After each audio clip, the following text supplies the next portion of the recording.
Hello, Tarnished Ghost. My name is Fainal, the Ranger, as I'm sure you already know, because this is the sequel to another video that you probably watched. And in this video, I'm going to be doing another Ranger tutorial, only this one is purely dedicated to Ranger Burst. I've done some modifications, some tweaks with the build that I showed you in the first video, and the build is the same stat-wise, trait-wise, same armor, Valkyzerker, as I call it, Valkyrie gear with ruby orbs, but not exactly the same weapons. As you can see here, we still have the sword, we still have the axe, new axe, by the way, isn't it nice? And, but on our second set, we don't have another sword axe. Right here, we have a longbow. And the stats are still set up the same, as much power as you can get, as much crit damage as you can get, and precision, mildly high, but don't worry about it too much. And this is still a Cavalier for that extra toughness. Got some Ascended stuff, and Signets, all this stuff. I don't run, I'm not currently running Rampages 1, because one of the things I can highly recommend after running with it a lot solo is learning how to time the self-res. There's nothing as much fun as escaping from a group of invaders who thought they were going to stomp you once you learn how to time this.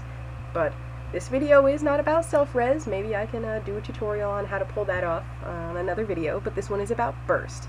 And let me explain to you where longbow comes in the new version of my burst build. Actually, the most important thing in the burst build is down here. You see how there are two Signet of the Hunt icons? This is important. If you're running Signet of the Hunt with the trait Signet of the Beastmaster, which makes signets apply to you and your pet, when you pop Signet of the Hunt, it takes away your speed buff for a little bit and gives you 150% damage on your next attack buff. But this buff lasts for 16 minutes and the recharge on this Signet is 24 seconds. So you can get the speed buff right back and still have this attack of opportunity, and as long as you haven't attacked anything, you'll still have this for, half the duration of a food buff, but the duration doesn't matter. You're going to have it by the time you attack. Another thing that I want to address is Opening Strike. In the first video, I didn't even mention Opening Strike. In fact, I acted like if you didn't have a Sigil of Intelligence buff on your character, you wouldn't be able to have an opening crit.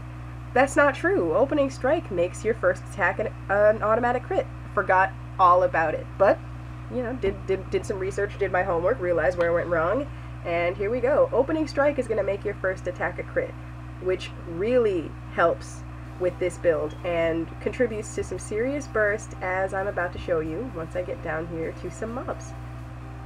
Got a new pet. Well, I've had this pet, but I'm using a different set of pets than the previous video. I'm always trying different pets. But right now I'm running with the immobilized spider, just because it helps land more damage. And right now it's on passive, because I just purely want to show you what the purpose of this burst rotation is. What you want to do is you want to start in longbow with the auto attack off.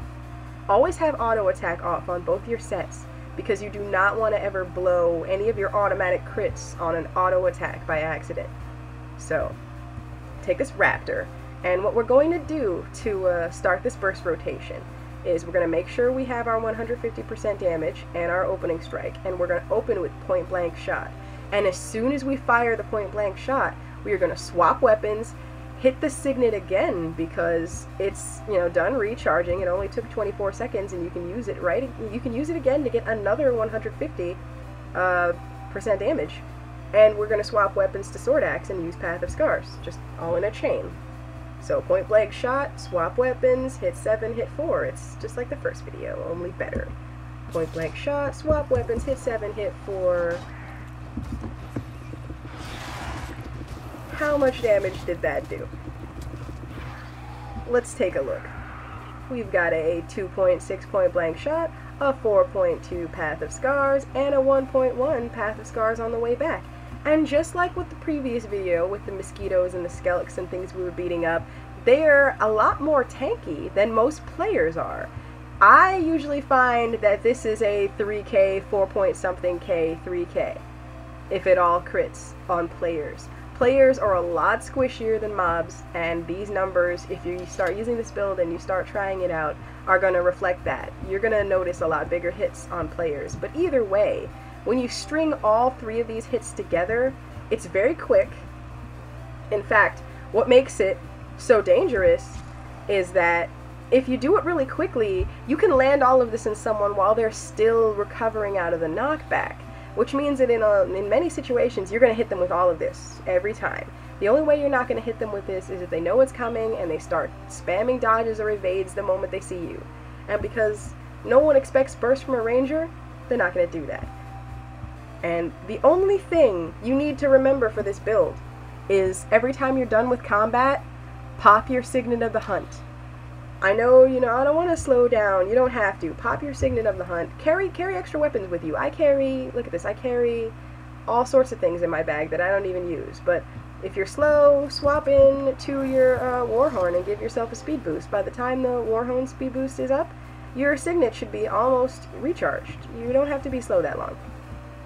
And besides, what you gain from having this attack of opportunity just hanging out on your character waiting for you to use it is worth spending a little time being slow. And really, that's it. This build revolves around low cooldown attacks. Point blank shot is 15 seconds. Path of Scars is 12. And I believe it's 15 if it's not traded, so either way it's short. And this takes 24 seconds to recharge, and the fact that once it's done recharging for 24 seconds, you can use it twice, it's painful. What did I say in the first video? Unpleasant? This is double unpleasant. Is there a word for that? Leave in the comments if you think there's a word for that. It's just, it's beautiful is what it is. It's so painful, it's beautiful. And I really recommend that our Tarnished Coast Rangers try this out. Burst Ranger. I'm definitely loving it. Now before I go, I just want to explain to you a little bit about why I chose the pets that I'm currently using. I'm using the immobilized spider because, and the way I try to time the immobilize is I try to time the immobilize right after point blank shot. You don't want to immobilize them and then use point blank shot. I don't know if they would move. I haven't actually tested this too much. I just know that there are many times where I see people like shooting people, using knockbacks to shoot people out of entangle, and that's always bad. Whoever used the entangle is mad. I just have this thing where my mind says, hey, don't use knockbacks and immobilizes at the same time. So what I do is right after the point blank shot, I hit F2, and I usually run with my pet on aggressive.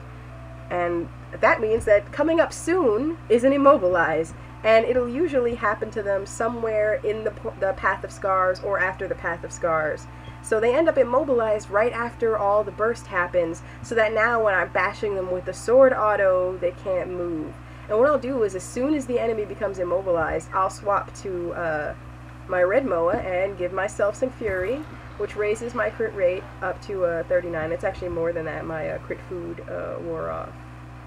So yeah, it's more than that. It would be 49%, which is really good considering that we're not really putting that much investment into precision. And 49%, half the time you're going to be critting, and the crits from the sword auto chain are really beefy, actually. You're going to get 1.5. Oh, the attack of the random mob. What are you doing? No, Owl Griffin, you can't be in the video.